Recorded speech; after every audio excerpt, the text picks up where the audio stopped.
Ang larawan ay dumating noong isang hapon ng Martes, isang ordinaryong Martes, ang uri kung saan ako ay nagtiklop ng labada at iniisip kung ano ang iluluto para sa hapunan. Ang pangalan ng kapatid ko ay kumislap sa screen, isang larawang ipinadala ng hindi sinasadya na para sana sa iba. Binuksan ko ito ng walang pag-aalinlangan at sa loob ng isang segundo, nakatayo ng nakayapak sa sariling sahig ng kusina. 8 taon ng aking kasal ay naging isang kasinungalingan na hindi ko alam na ginagalawan ko. Ang asawa ko ay may hawak na 2 bagong silang na sanggol. Ang caption sa ibaba ay nagsasabi, "Si Daddy ay mahal kayong dalawa." Hindi ako sumigaw, hindi ako umiyak. Tumayo lang ako roon, telepono sa kamay, at naramdaman na may something sa loob ko na tuluyang tumigil ng lubusan at permanente. Ang pangalan ko ay Nicole Cruz. Ako ay 38 taong gulang at sa karamihan ng aking buhay bilang matanda, naniniwala ako na ang pasensya ay isang birtud na sa huli ay gagantimpalaan. Ako ay isang forensic accountant sa trabaho na nangangahulugang ginugugol ko ang aking mga araw sa paghahanap ng maliliit na hindi pagkakapare-pareho na iniisip ng mga tao na walang makakapansin. Isang numero na hindi nag-a-add up, isang transaksyon na hindi dapat naroon, isang kwento na halos makatuwiran pero hindi talaga. Nakabuo ako ng karera sa pagtitiwala sa ebidensya kaysa emosyon. Hindi ko kailanman naisip na kakailanganin ko ang mga kasanayang iyon sa bahay. Si Carlos at ako ay nagpakasal noong ako ay 30. Siya ay ambisyoso, masayahin, ang uri ng lalaki na puno ng silid ng walang pagsisikap. Siya ay ko-may-ari ng isang logistics company na nagsisimula pa lamang umangat. At minahal ko ang panonood sa kanya na bumuo ng isang bagay mula wala. Madalas kaming nag-uusap tungkol sa pamilya na magkakaroon kami, kung ilang anak, kung ano ang ipapangalan namin sa kanila, kung itatataas namin sila sa lungsod o lilipat sa mas tahimik na lugar. Parang hindi maiiwasan. Parang isang bagay na mangyayari sa amin tulad ng tag-araw na sumusunod sa tagsibol. Hindi ito nangyari, hindi madali, at hindi sa mahabang panahon. Nag-try kami ng 2 taon bago pa man humingi ng tulong. Pagkatapos ay dumating ang mga appointment, mga pagsusuri, ang terminolohiya na nagsimulang parang pangalawang wika. Mga hormone injection na nag-iwan ng pasa sa aking tiyan. Nagtago ako sa mas maluwag na damit. Nawalan kami ng 3 pagbubuntis bago pa man sila maging higit pa sa tibok ng puso sa screen. Bawat isa ay pribadong kalungkutan na dala-dala ko ng halos mag-isa dahil si Carlos ay laging mukhang mas mabilis gumaling kaysa sa akin. Madalas akong gising sa gabi at ginagawa ang matematika sa utak ko tulad ng ginagawa ko sa mga file ng kliyente. Saan ito nagkamali? Ano ang hindi ko napansin? Ano pa ang maaari kong gawin ng iba? Binintangan ko ang aking katawan. Binintangan ko ang stress, ang trabaho ko, ang alak na nainom ko isang gabi bago ko malaman na buntis ako sa unang pagkakataon. Binintangan ko ang lahat maliban sa katotohanan dahil ang katotohanan ay hindi pa ako makaka-access. Sa lahat ng iyon, hinawakan ni Carlos ang aking kamay sa mga waiting room at sinabi sa akin ang parehong bagay ng paulit-ulit tulad ng pangako na kailangan niyang sabihin ng malakas para maging totoo. Lalampasan natin ito ng magkasama. Naniniwala ako sa kanya. Naniniwala ako sa kanya tulad ng paniniwala mo na sisikat ang araw ng walang ebidensya, ng walang tanong, dahil ang alternatibo ay hindi maisip. Ang kapatid ko na si Emilia ay naroon din o kahit papaano ay mukhang naroon. 30 taon na mas bata sa akin. Laging mainit ang loob, laging available sa yakap o lutong bahay, o tawag lang anumang oras na tinanggap ko ng buong buo. Madalas niyang sabihin sa akin na hinahangaan niya ang aking lakas. Madalas niyang sabihin na hindi niya alam kung paano ko ginagawa. Hindi ko kailanman naisip na ang paghanga at inggit ay maaaring magsuot ng eksaktong parehong mukha. Noong araw na dumating ang larawan, katatapos ko lang ng video call sa isang kliyente. Ang uri ng boring na hapon na bumubuo sa karamihan ng buhay. Naalala ko ang liwanag na dumadaloy sa bintana ng kusina sa mababang anggulo tulad ng sa huling bahagi ng taglagas. Naalala ko ang telepono na umungol ng 2 beses. At pagkatapos ay naalala ko ang pagtingin pababa at nakita ang mukha ng aking asawa. Ang parehong mukha na nagsabi sa akin lamang, 3 linggo na ang nakalipas na subukan pa namin, ang isa pang round ng paggamot na huwag pa tayong sumuko, na nakatingin pababa sa 2 sanggol na parang sentro ng buong mundo niya. Tumawag si Emilia halos agad pagkatapos. Sinagot ko nang walang sinasabi. Nicole, aniya, ang boses niya'y nangangatal. Hindi ko sinasadyang malaman mo ng ganito. Ibinaba ko ang tawag. Hindi ako nagtanong ng kahit isang tanong. Hindi ko kailangan. Ang 8 taon ng forensic training ay nagturo sa akin ng isang bagay sa lahat. Kapag natagpuan mo na ang unang hindi pagkakapare-pareho, hindi mo harapin ang taong gumawa nito. Una mong tipunin ang lahat. Kumpirmahin mo muna ang buong hugis ng kasinungalingan bago mo sila pabatid na nakita mo na ito. Kaya, binuksan ko ang aking laptop sa halip. Nakahanap ako ng family law attorney na may pinakamataas na rating sa lungsod, isang tinatawag na Attorney Daniel Reyes, at nag-book ng pinakamaagang appointment. 2 araw pagkatapos, nakaupo ako sa harap niya sa isang opisina na amoy sariwang kape at mamahaling papel, at nilagdaan ko ang unang papeles para simulan ang divorce proceedings laban sa aking asawa sa loob ng 8 taon. Hindi nangatal ang aking kamay. Naalala ko na halos nagulat ako rito. Hindi ko sinabi kay Carlos. Hindi ko sinabi kay Emilia na alam ko. Umuwi ako ng gabing iyon at nagluto ng hapunan na parang walang nangyari. Dahil sa unang pagkakataon sa loob ng maraming taon, naiintindihan ko ng lubusan. Hindi ako ang kailangang magpaliwanag. Habang ang aking asawa ay nagdiriwang ng pagdating ng 2 anak, kasama ang babaeng dating tinawag na aking kapatid, na naniniwala na wala pa rin akong alam, ako ay nasa 3 hakbang na sa unahan nilang 2. At ang ginawa ko susunod, tahimik, nang walang isang luha, ay isang bagay na hindi nila inasahan. Kinabukasan pagkatapos kong lagdaan ng papeles, gumising ako bago sumikat ang araw at ginawa ang isang bagay na hindi ko nagawa sa loob ng maraming buwan. Gumawa ako ng kape para sa isang tao imbes na 2, at hindi ako naramdaman ni 1 gramo ng guilt dito. Nag-text si Carlos noong nakaraang gabi tungkol sa isang business trip na magpapanatili sa kanya sa labas ng bayan sa loob ng ilang araw. Binasa ko ito ng 2 beses, pagkatapos ay nagsimula akong magtrabaho. Kung may isang bagay na tinuro sa akin ng aking karera, ito ay ang mga taong sigurado na hindi kailanman mahuhuli ay nagiiwan ng pinakagulong bakas. Humihinto sila sa pag-iingat dahil nakumbinsi nila ang sarili na hindi na nila kailangan. Si Carlos ay gumugol ng 8 taon sa pagbuo ng reputasyon bilang isang tapat na asawa na nahihirapan sa infertility kasama ko. Ang kwentong iyon ay nangangailangan ng pagpapanatili, at ang mga taong abala sa pagpapanatili ng isang kwento ay bihirang mapansin na nag-iiwan sila ng ebidensya ng isa pa. Nagsimula ako sa mga credit card statements. Lagi kaming may hiwalay na accounts, isang desisyon na parang practical noon at ngayon ay parang prophetic. Pero may joint account kami para sa gastusin sa bahay.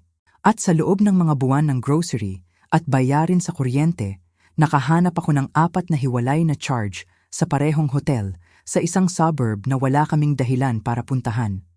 2 gabi bawat beses, laging Huwebes hanggang Biyernes.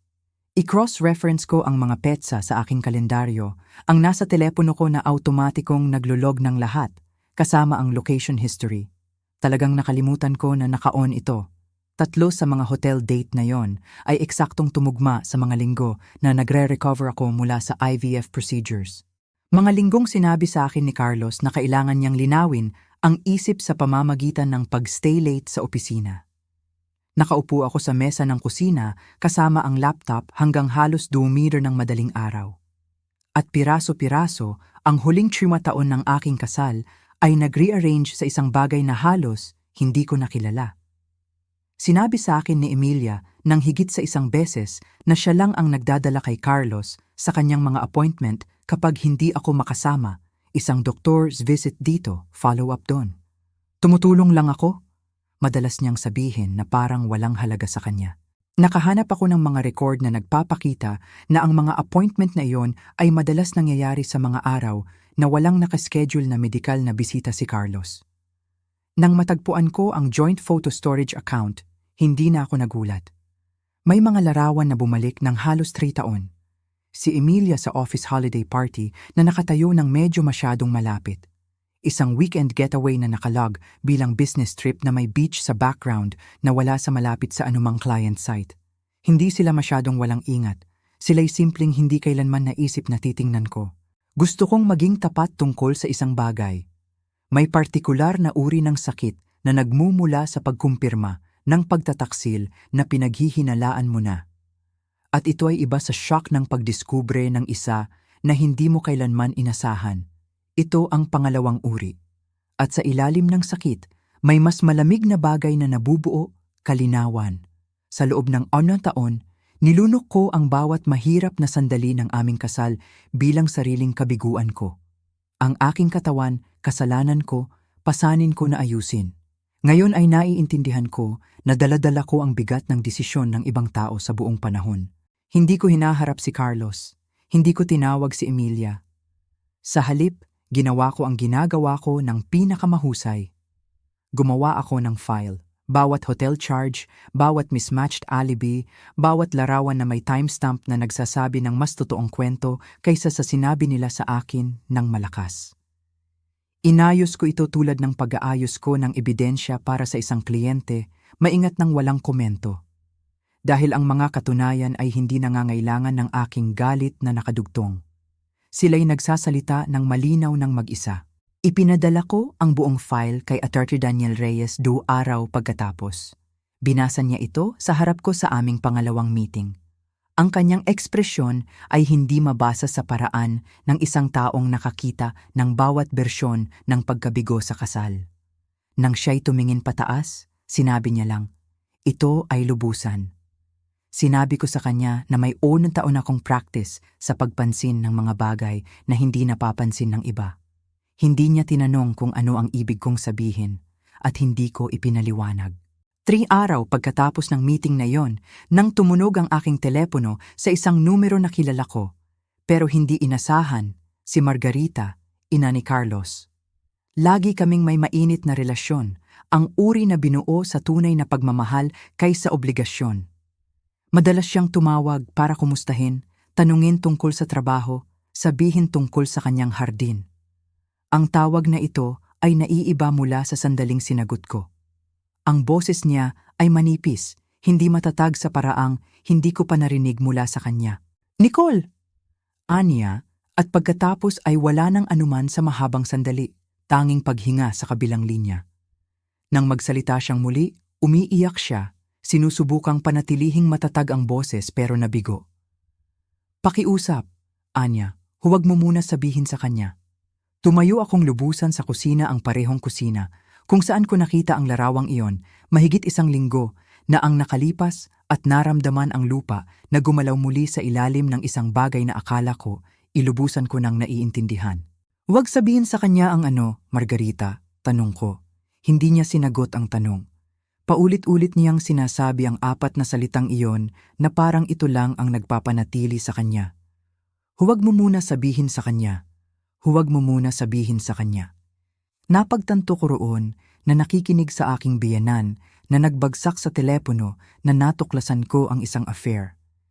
Pero sa paanong hindi maisip, may lumalaking pakiramdam ako na hindi ko pa natuklasan ang buong katotohanan.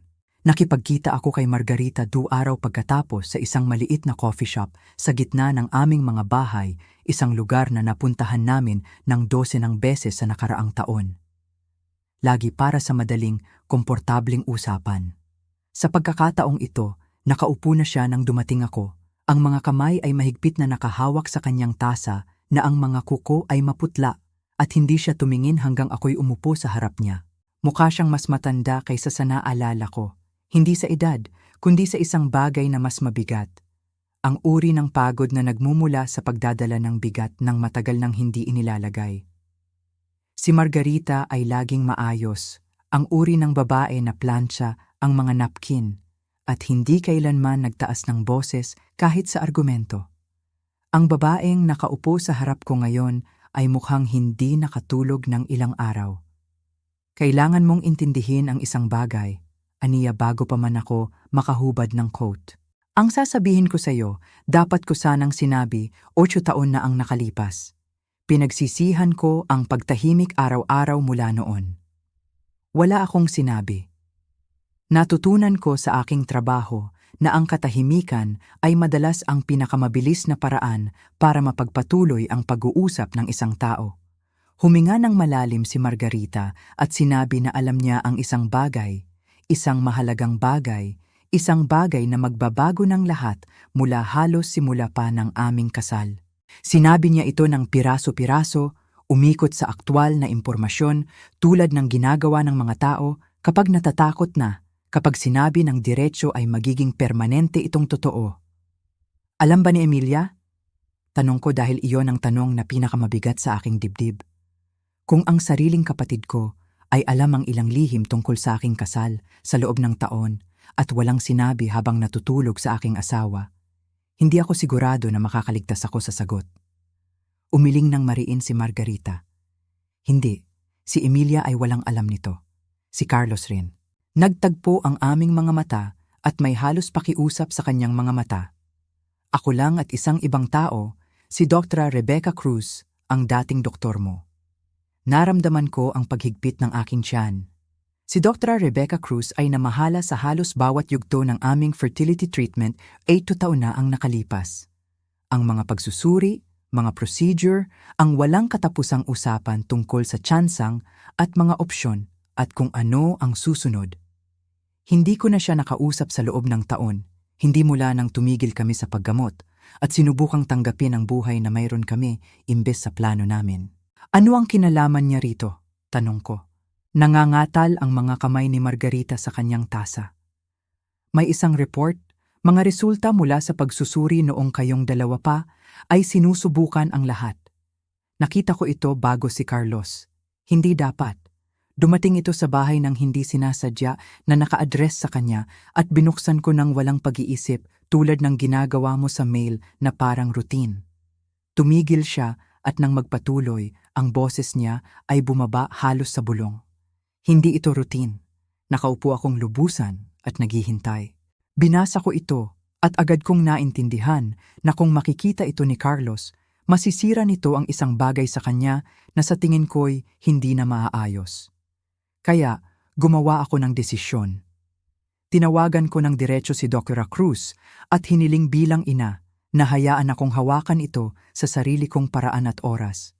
Sumang-ayon siya laban sa kanyang mas mabuting paghatol dahil kilala niya ang aming pamilya sa loob ng taon at pinagkakatiwalaan niya akong gawin ang tama para sa lahat. Tumingin pababa si Margarita sa mesa. Hindi ko nagawa ang tama para sa sinuman. Naantala ko lang ang sakit at hinayaan itong lumaki sa isang bagay na mas malaki.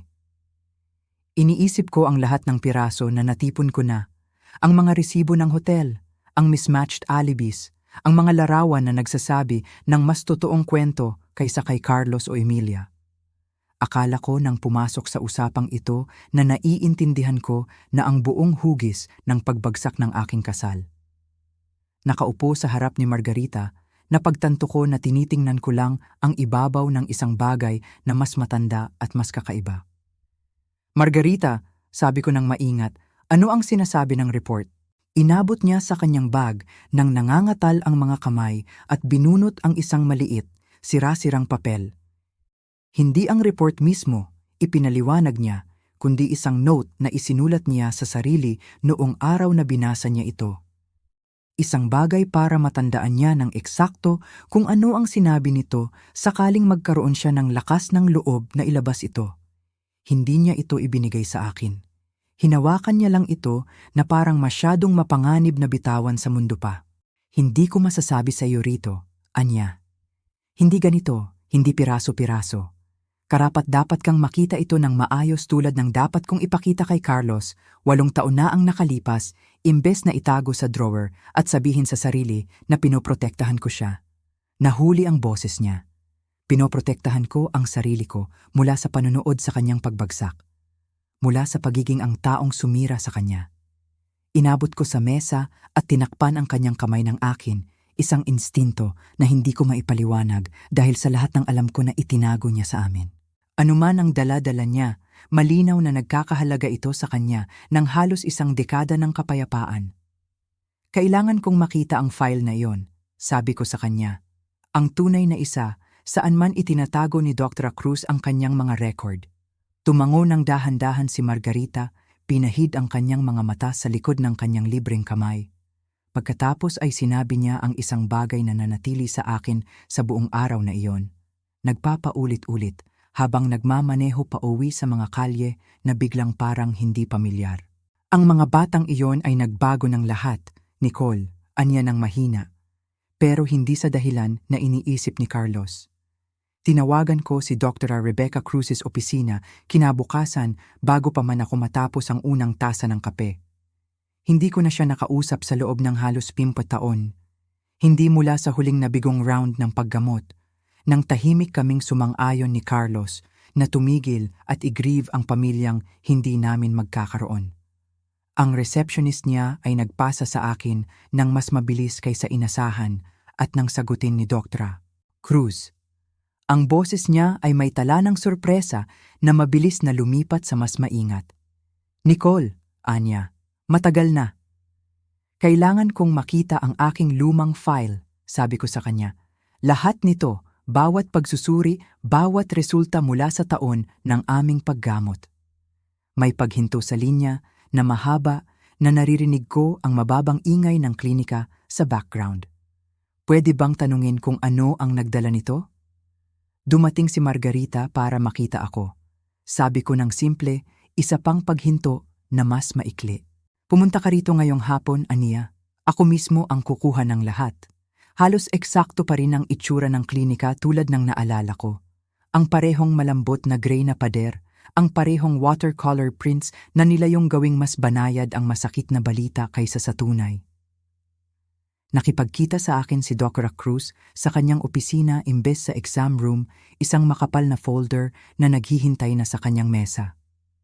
Siya ay nasa 50s na ngayon, pilak na ang hilo sa buhok na madilim pa noong huli kong nakaupo sa harap niya. Pero ang kanyang kilos ay pareho, maingat, hindi handang palambutin ang mga katunayan sa isang bagay na mas komportable. Bago ko ipakita sa iyo ito, Ania, gusto kong malaman mo na pinagsisihan ko ang bahagi ko rito sa loob ng taon. Dumating si Margarita sa isang sandali ng tunay na pagkabalisa at gumawa ako ng desisyon na hindi ko na uulitin. Hinayaan ko ang takot ng isang ina na mas mahalaga kaysa sa karapatan ng pasyente sa sariling resulta. Ini-slide niya ang folder patungo sa akin. Pasensya na, Nicole, talaga. Binuksan ko ito ng mas matatag ang mga kamay kaysa inasahan dahil sa alam ko na posibleng makita. Sa loob ay mga pahina na kilala ko, hormone panels, ultrasound notes, ang pamilyar na shorthand ng 8 taon ng pagsubok. Pero malapit sa likod ay may report na hindi ko pa nakita, na may petsa na halos eksaktong 8 taon na ang nakalipas, naka-address ng partikular kay Carlos, hindi sa akin. Binasa ko ang medical na wika, dahan-dahang isinasalin sa utak ko tulad ng isinasalin ko ang financial statements para sa mga nalilito na kliyente hanggang maging malinaw ang kahulugan. Ang mga resulta ay hindi tungkol sa akin. Tungkol kay Carlos ang mga ito. Malinaw at klinikal na ipinakita ng report na ang kahirapan na kinaharap namin sa loob ng taon ay hindi nagmula sa aking katawan tulad ng pinaniwalaan ko sa loob ng halos isang dekada. May male factor finding na sapat na kalaki na inirekomenda ni Dr. Cruz sa sulat na pag-usapan namin ng magkasama bilang mag-asawa ang mga alternatibong landas. Ang sulat na iyon ay napunta sa bahay sa sobre na naka-address kay Carlos. Binuksan ito ni Margarita nang hindi sinasadya at imbes na ibigay sa anak niya, gumawa siya ng desisyon ng mag-isa sa sandali ng takot para protektahan siya mula sa katotohanang sa tingin niya hindi niya kayang tiisin. Nakaupo ako roon sa tahimik na opisina at naramdaman ng 8 taon ng self-blame na nag-rearrange sa isang bagay na ganap na naiiba. Bawat gabing ginugol ko sa paggawa ng mental math sa kung ano ang maaaring nagawa kong mali. Bawat procedure na tiniis ko na pinaniniwalaan na ang sariling katawan ko ang dahilan. Bawat paumanhin na ibinulong ko kay Carlos sa dilim, pasensya na hindi ko maibigay sa kanya ang gusto niya. Wala sa mga ito ay kailanman naging sa akin. Bakit hindi niya kailanman sinabi sa kanya? Tanong ko, bagaman may bahagi sa akin na naiintindihan na ang hugis ng sagot. Takot, sa tingin ko, sabi ni Dr. Cruz ng mahina. Minahal ni Margarita ang anak niya nang matindi sa paraang ginagawa ng ilang ina, kung saan ang pagprotekta sa kanya ay mas mahalaga kaysa sa katotohanan. Nakumbinsi niya ang sarili na kung hindi niya malalaman, hindi na ito kailangang masaktan siya. Sa tingin ko, hindi niya isinaalang-alang kung ano ang magiging halaga nito sa inyong dalawa. Iniisip ko si Emilia, pagkatapos ang larawan ni Carlos na may hawak na 2 bagong silang, isang caption na tinatawag siyang daddy ng walang pag-aalinlangan. Kung ang report sa harap ko ay tumpak at wala na akong dahilan para magduda. Kung gayon ang mga batang iyon ay hindi biolohikal na sa kanya.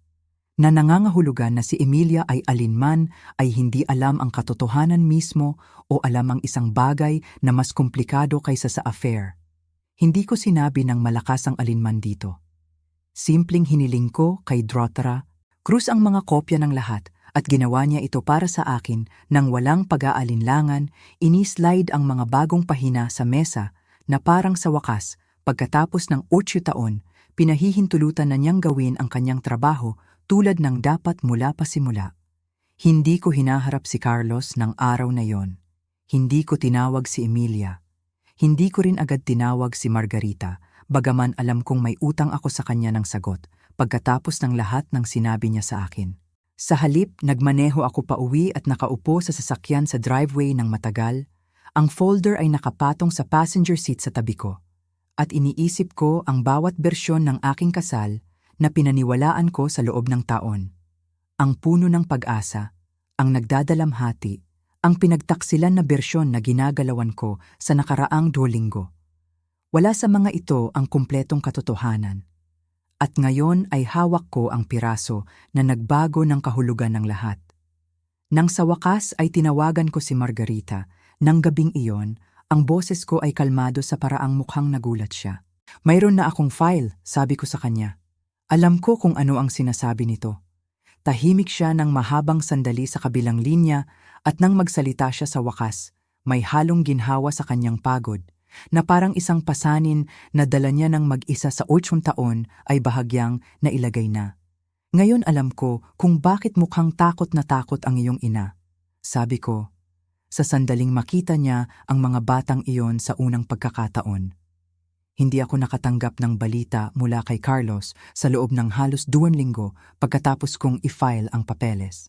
Nananatili siya kay Emilia saan man iyon, nagpapamilya kasama ang 2 sanggol na may katotohanang hindi pa niya naiintindihan.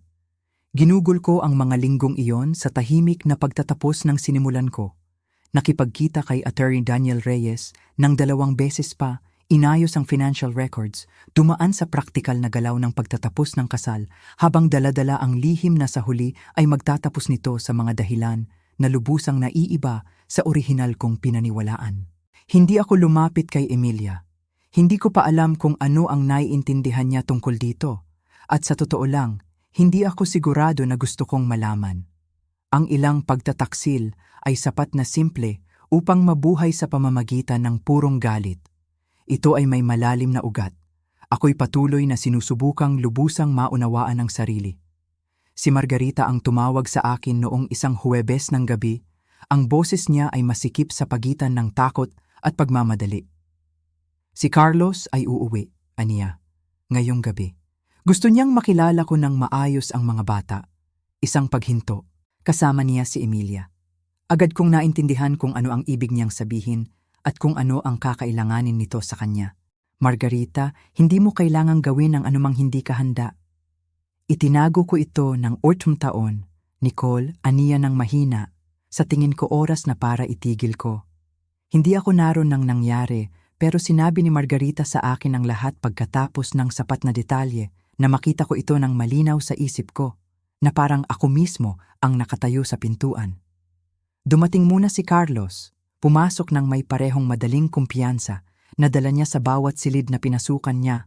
Ang kumpiyansa ng isang lalaki na kailanman ay hindi nagtanong kung karapat-dapat siya sa mabubuting bagay. Sumunod si Emilia sa likod niya, 2 baby carrier sa kamay. Ang mukha ay maingat na inayos sa pagitan ng paumanhin at pagmamalaki. Sinabi sa akin ni Margarita, pagkatapos na mukhang pagod si Emilia sa partikular na paraan ng bagong mga ina, pero may liwanag din mula sa ilalim ng pagod, ang paraan ng pagtingin ng mga tao kapag naniniwala silang sa wakas ay nakuha na nila ang matagal nilang ninanais. Inilagay ni Carlos ang kanyang bag sa tabi ng pinto at tumalikod sa kanyang ina na may ekspresyon na sinabi ni Margarita na hindi niya malilimutan.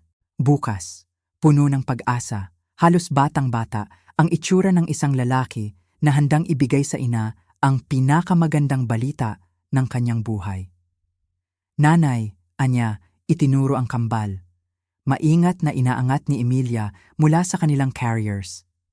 Isa ka na ngayong lola. Sinabi ni Margarita sa akin na naging tahimik ang silid pagkatapos noon.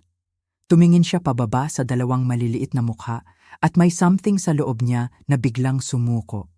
Lahat ng taon ng pagpigil, lahat ng gabing walang tulog ang pagkumbinsi sa sarili na pinoprotektahan niya ang anak sa pamamagitan ng pagtahimik, ay nagbagsak sa sarili sa sandaling makita ang mga batang iyon sa mga bisig ng anak niya.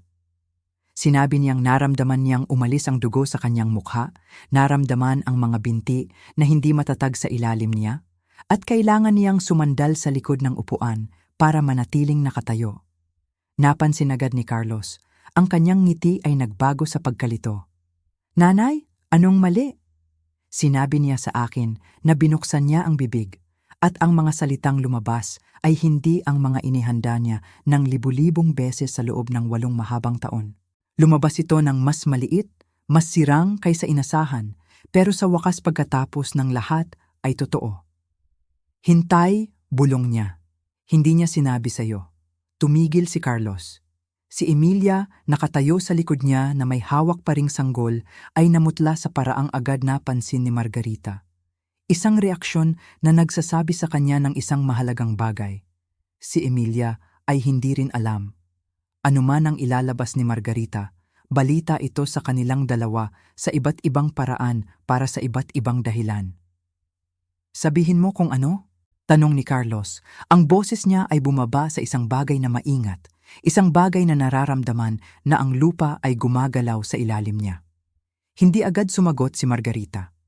Sinabi niya sa akin na tumayo siya roon ng mahabang sandali. Tumingin sa pagitan ng anak niya at ng babaeng binuo nito ng lihim na pamilya. At naramdaman ang buong bigat ng 8 taon na nagdiin sa isang hindi matiis na katahimikan. Sinabi niyang, iniisip niya ako tungkol sa mga taon na ginugol ko sa pagbintang sa sariling katawan, paghingi ng tawad sa isang bagay na kailanman ay hindi ko kabiguan. Sinabi niyang ang pag-iisip na yon ang nagbigay sa kanya ng lakas ng loob na kumilos. Ayon kay Margarita, walang nagsalita sa kung ano ang parang imposibleng mahabang panahon. Inilipat ni Emilia ang sanggol sa kanyang mga bisig. Ang ekspresyon ay humigpit sa takot na walang kinalaman sa paghatol at lahat tungkol sa pagkalito. Si Carlos ay nanatiling nakatayo sa tabi ng pinto, nakatayo sa pasilyo. Sinabi ni Margarita sa akin na sa wakas ay tumalikod siya, pumasok sa study ng walang ibang salita, at lumuhod sa harap ng maliit na fireproof safe na itinago niya sa likod ng closet para eksaktong sandaling ito. Ang isa na sinabi niya sa sarili sa loob ng 8 taon. Buksan niya kapag handa na siya, bagaman may bahagi sa kanya na nagsimulang magtaka kung darating pa ba ang araw na iyon. Nangangatal ang kanyang mga kamay, aniya habang inaayos ang kombinasyon. Sumunod si Carlos ng bahagya sa pasilyo, nakatayo sa pintuan ng study. Ngayon ay nanonood sa kanyang ina na lumuhod sa sahig sa harap ng safe na hindi niya alam na umiiral. Si Emilia ay nakatayo ng mas malayo, hawak pa rin ang isa sa kambal, ang mukha ay halo ng pagkalito at isang bagay na mukhang, ayon kay Margarita, halos takot. Sa loob ng safe ay isang solong selyadong sobre na malambot sa mga gilid mula sa 8 taon ng paghipo, pag-iisip at pagbabalik sa pagtatago. Inangat ito ni Margarita gamit ang 2 kamay tulad ng pagdadala mo sa isang bagay na marupok. isang bagay na nabasag na minsan at maaaring mabasag muli sa sandaling mabuksan. Tumalikod siya patungo sa anak niya na hawak ang sobre sa dibdib at sa unang pagkakataon sa 8 taon. Sa wakas ay handa na siyang ipakita sa kanya ang lahat ng nilalaman nito.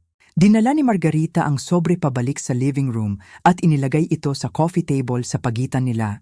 Ang kamay pa rin nangangatal ng bahagya habang inaalis ang mga daliri dito, na parang ang pagbitaw sa isang bagay na pinrotektahan niya nang matagal ay nangangailangan ng sariling pagsisikap. Tumayo si Carlos sa ibabaw nito ng isang sandali nang hindi hinahawakan at sinabi sa akin ni Margarita pagkatapos na makita niya siyang naghahanda tulad ng ginagawa ng mga tao bago sumubo sa malamig na tubig. "Ano ito?" tanong niya ng mahina. "Umupo ka," sabi ni Margarita. "Pakiusap." Umupo siya. Umupo si Emilia sa gilid ng armchair sa harap niya. Hawak pa rin ang isa sa kambal sa balikat. Ang sanggol ay umiiyak ng mahina sa tense na katahimikan ng silid. Binuksan ni Margarita ang sobre mismo. Ang mga daliri ay maingat na gumagalaw sa papel na malinaw na nakatupi at binuksan ng maraming beses sa mga taon. At inilatag ang mga nilalaman sa mesa, isa-isa, ang orihinal na lab results, isang sulat mula kay Dr. Cruz, naka-address ng diretso kay Carlos, at isang handwritten note na idinagdag ni Margarita taon na ang nakalipas na may petsa sa parehong linggo na na-intercept niya ang orihinal na mail. Kinuha ni Carlos ang medical report muna. Pinanood ni Margarita ang mga mata niyang gumalaw sa pahina. Mabagal sa una, pagkatapos ay mas mabilis, pagkatapos ay mas mabagal muli habang binabasa ulit ang ilang linya, sinusubukang maunawaan ang wika na hindi naman komplikado, pero malinaw na nagre-rearrange ng isang bagay na fundamental sa kanyang pag-unawa sa huling 8 taon ng kanyang buhay. Ito ay nagsasabi, simula niya, pagkatapos tumigil. Tumingin siya pataas sa ina niya, "Ito ay tungkol sa akin." "Oo," sabi ni Margarita nang mahina. "Ito ay hindi ang file ni Nicole. Ito ay sa akin." Ang boses niya ay naging kakaiba, patag sa paraang sinabi ni Margarita na hindi pa niya narinig mula sa kanya. "Sinabi mo sa akin na ang dahilan kung bakit hindi kami makakaroon ng anak ay hindi kailanman siya." Tumango si Margarita, hindi makapagsalita dahil sa bukol sa lalamunan. Inilagay ni Carlos ang papel ng may labis na pag-iingat na parang biglang hindi mapagkakatiwalaan ang kanyang mga kamay. 8 taon, aniya. 8 taon ko siyang hinayaang isipin na kasalanan niya. Humingi siya ng tawad sa akin, nanay. Madalas siyang umiyak at humingi ng tawad sa akin at hinayaan ko. Nangangatal ang boses niya sa huling salita dahil kailanman ay walang alam na may dapat sabihin. Naging lubusang tahimik si Emilia sa kabilang bahagi ng silid. Ang sanggol ay tahimik na ngayon sa kanyang balikat.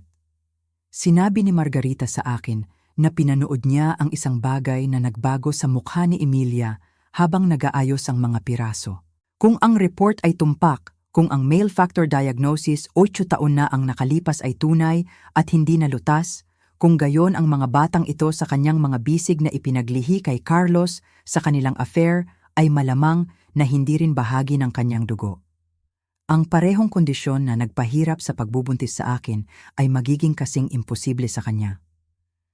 "Carlos," sabi ni Emilia nang maingat, "ano ang ibig sabihin nito?" Hindi siya sinagot. Patuloy siyang tumitingin sa ina niya, may something na hilaw at galit na nabubuo sa likod ng kanyang mga mata. "Alam mo," aniya, "alam mo na sa loob ng 8 taon, at hinayaan mo akong maniwala." Hindi niya natapos ang pangungusap. Bigla siyang tumayo, papel pa rin sa kamay, at nagsimulang maglakad sa haba ng living room na parang kailangan ng katawan niyang gumalaw dahil ang isip ay tumigil na. "Sinusubukan kong protektahan ka," sabi ni Margarita. Ang boses ay nangangatal. "Alam kong hindi iyon dahilan. Alam ko kung ano ang halaga nito sa inyong dalawa. Kinamumuhian ko ang sarili ko araw-araw mula noon." "Protektahan ako mula sa ano?" Tumaas ang boses ni Carlos sa unang pagkakataon. "Mula sa katotohanan. Mula sa isang piraso ng papel. Hinayaan mo akong panoorin ng asawa ko na bintangan ang sarili sa loob ng 8 taon. Nanay, hinayaan mo akong panoorin siyang dumaan sa mga procedure, sa mga pagkawala, sa lahat, na iniisip na ang katawan niya ang sumasira sa atin habang sa buong panahon. Tumigil siya, pinindot ang takong ng kamay sa noo na parang sinusubukang pisikal na hawakan ang kanyang mga iniisip. Tumayo ng dahan-dahan si Emilia, inilipat ang sanggol sa kanyang balakang. Carlos, aniya muli ng mas mahina. Kailangan mong tingnan ito kasama ko. Kung ang sinasabi nito ay totoo, kung gayon ang mga batang ito, hindi rin niya natapos. Ang silid ay nahulog sa katahimikan na mas mabigat kaysa sa anumang nauna. Sinabi ni Margarita sa akin na sa wakas ay tumalikod si Carlos patungo kay Emilia at may something na lumipas sa pagitan nila na walang kinalaman sa pag-ibig at lahat tungkol sa biglang malamig na pag-unawa na anuman ang itinayo nila ng magkasama sa nakaraang 30 taon ay itinayo sa eksaktong parehong sirang pundasyon tulad ng kasal na sinira niya. Ang affair, ang lihim, ang mga anak na ipinagmamalaki niyang ipakilala bilang kanya wala pang 20 minuto na ang nakalipas. Wala sa mga ito ang nangangahulugan ng iniisip niya.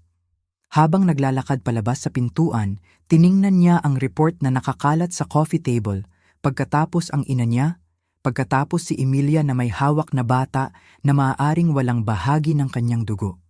Sinabi ni Margarita na ang mukha niya ay dumaan sa isang bagay na maaari niyang ilarawan bilang uri ng pagbagsak. Hindi pisikal kundi panloob tulad ng panunood sa isang gusali na gumuho mula sa loob habang ang panlabas na pader ay nananatiling nakatayo. Kailangan kong makita si Nicole, aniya sa wakas, ang boses ay guwang. Kailangan kong kausapin siya.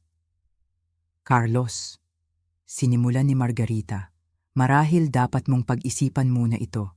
Bigyan mo ang sarili ng, pero siya ay gumagalaw na, kinuha ang susi sa entry table, binuksan ang pinto bago mapigilan ng sinuman. Sinabi ni Margarita na tinawag niya siya ng isang beses. Ang pangalan ay natigil sa lalamunan pero hindi siya lumingon. Tumayo siya sa pintuan at pinanood ang sasakyan niyang umalis sa driveway nang masyadong mabilis. Ang taillights ay nawawala sa kalye patungo sa dilim.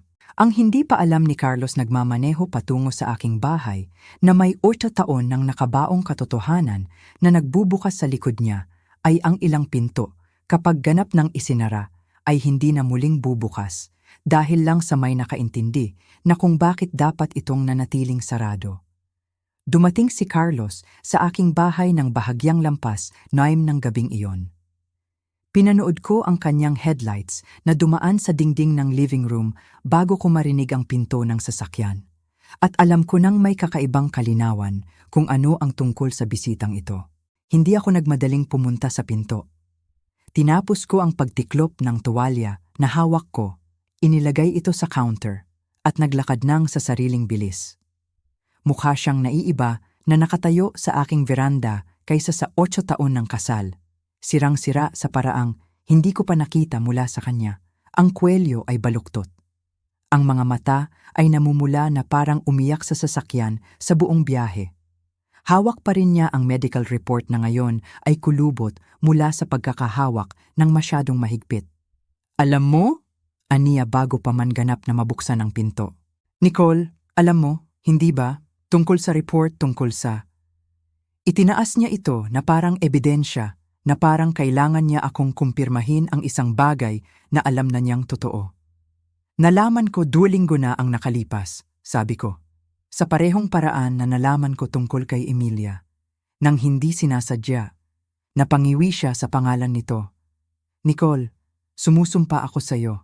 Wala akong alam sa alinman nito. Alam ko, sabi ko. At sinasadya ko.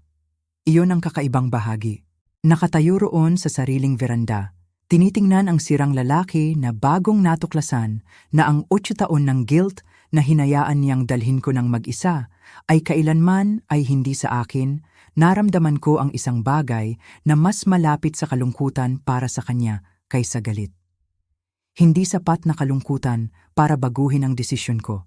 Sapat lang para maalala na siya rin ay nabubuhay sa loob ng kasinungalingan na itinayo ng iba, kahit na siya rin ay nagbuo ng maraming kasinungalingan sa ibabaw nito. Pwede bang pumasok? Tanong niya. Pakiusap, kailangan ko lang mag-usap. Pinapasok ko siya, hindi dahil may utang ako sa kanya. Pinapasok ko siya dahil gusto kong mangyari ang usapang ito sa aking mga tuntunin, sa aking espasyo kung saan maaari kong tapusin ito anumang oras. Nakaupo kami sa living room kung saan ginugol namin ang 8 taon ng holidays at tahimik na gabi at sinabi niya sa akin ang lahat, kung paano ipinakita sa kanya ng ina ang file. Kung paano namutla si Emilia na napagtanto na ang kambal ay malamang na hindi rin biolohikal na sa kanya. Kung paano ang affair na itinayo niya nang may maingat na kumpiyansa ay gumuho sa loob ng 10 minuto. Mabilis siyang nagsalita, halos desperado, na parang kung magpaliwanag siya ng sapat na mabilis. Baka baguhin ko ang lahat na nakaupo sa opisina ni Attorney Daniel Reyes.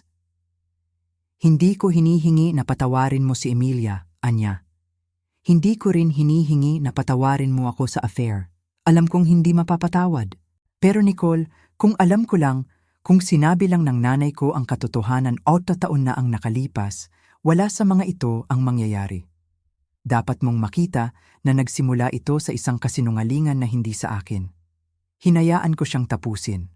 Natutunan ko sa 1 taon ng kasal at karera na nakatuon sa paghihiwalay ng katunayan mula ingay na halos laging nagbubunyag ng higit pa ang mga tao kapag hinayaan mong magsalita sila hanggang dulo. Tama ka, sabi ko sa wakas. Ang kasinungalingan ay hindi sa iyo. Gumawa ang iyong ina ng desisyon na hindi dapat gawin at dadalhin niya iyon sa buong buhay niya. At sa totoo lang, Carlos, sa tingin ko, mas naiintindihan na niya iyon kaysa sa maaari naming sabihin sa kanya. Tumigil ako. Pero mali ka sa isang bagay. Hindi nagsimula ito sa lihim ng iyong ina. Nagsimula ito noong araw na nagdesisyon kang anuman ang kulang sa bahay, may karapatan kang hanapin sa ibang lugar kasama ang kapatid ko nang hindi kailanman sinasabi sa akin na nahihirapan ka. Hindi ko alam kung paano sasabihin, aniya ng mahina. Dala-dala mo na ang sobra. Kaya hinayaan mo akong magdala pa, sabi ko. Hinayaan mo akong maniwala na ako ang dahilan kung bakit hindi kami makakaroon ng pamilya sa loob ng 8 taon habang ikaw ay nagbuo ng isa sa ibang tao. Ang medical report ay hindi nag-aalis nito, Carlos. Ito ay nagpapaliwanag ng bahagi ng sakit. Hindi nito binubura ang desisyon na ginawa mo bilang tugon dito. Wala siyang sagot dito. Pinanood ko ang isang bagay sa kanyang mukha na sa wakas ay tinanggap ang sinasabi ko. Ang laban ay lumabas sa kanya tulad ng ginagawa nito kapag napagtanto ng isang tao na ang argumento na binuo sa sasakyan sa buong biyahe ay hindi talaga naninindigan kapag sinabi ng malakas. Ano ang mangyayari ngayon? Tanong niya. Ang boses ay mas maliit kaysa narinig ko sa loob ng taon. Ngayon, sabi ko, magpapatuloy ang diborsyo. Walang bagay tungkol ngayong gabi ang magbabago nito. Tumango siya ng dahan-dahan, nakatitig sa kanyang mga kamay sa report na kulubot pa rin sa pagitan ng mga daliri. At si Emilia, hindi na iyon alalahanin ko, sabi ko. At natagpuan kong totoo ang pagsasabi nito ng malakas. Sa isang lugar, sa nakaraang 2 linggo, sa pagitan ng mga resibo ng hotel at pag-amin ni Margarita, at ang tahimik na klinikal na wika ng lumang medical file, tumigil na ako sa pangangailangang malaman kung ano ang nangyari sa kapatid ko. Ano man ang itinayo nila ni Carlos ng magkasama, kailangan nilang alamin kung ano ang natitira dito nang wala ako bilang manonood. Umalis si Carlos ng bahagya bago hating gabi. Tumayo ako sa bintana at pinanood ang kanyang taillights na nawawala sa parehong kalye na pinanggalingan.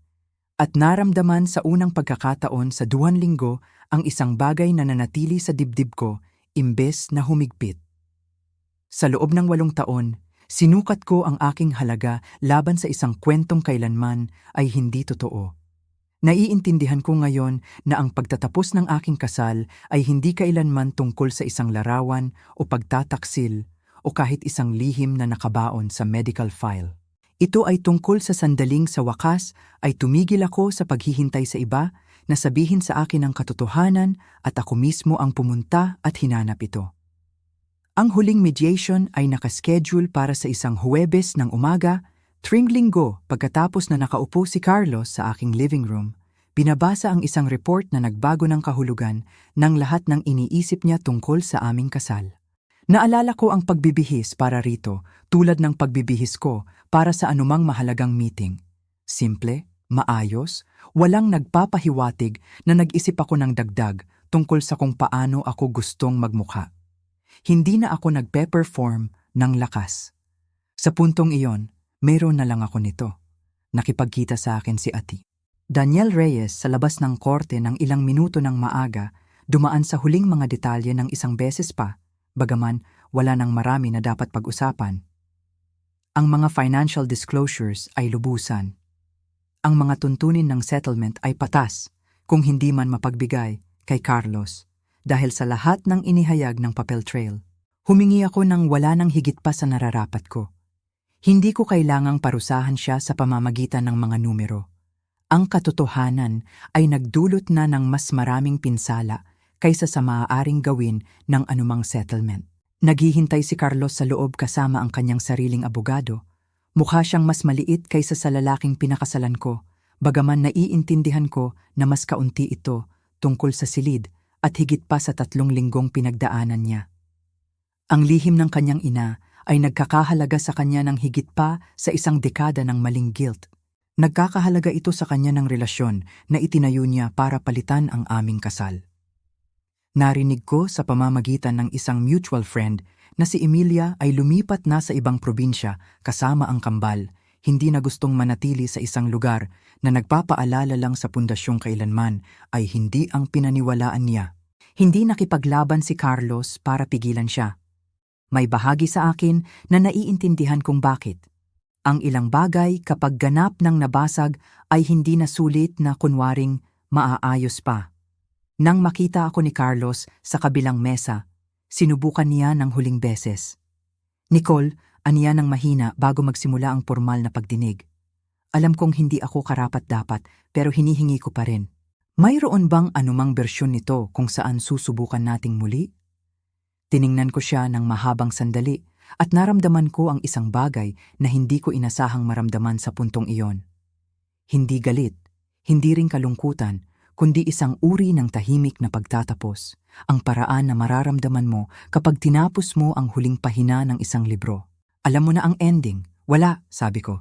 Hindi dahil hindi kita mapapatawad, Carlos. Sa tingin ko sa paglipas ng panahon ay mapapatawad kita. Pero ang pagpapatawad ay kailanman ay hindi magiging kapareho ng pananatili. Hindi siya nag-argumento. Tumango lang siya at may something sa kanyang mga balikat na lumuwag, na parang may bahagi sa kanya na naghihintay na marinig iyon, kahit na may ibang bahagi na umaasang iba. Ang mga pagdinig mismo ay mabilis na lumipas pagkatapos noon. Mahusay ang ginawa ni Daniel, at wala nang marami na dapat pagtalunan.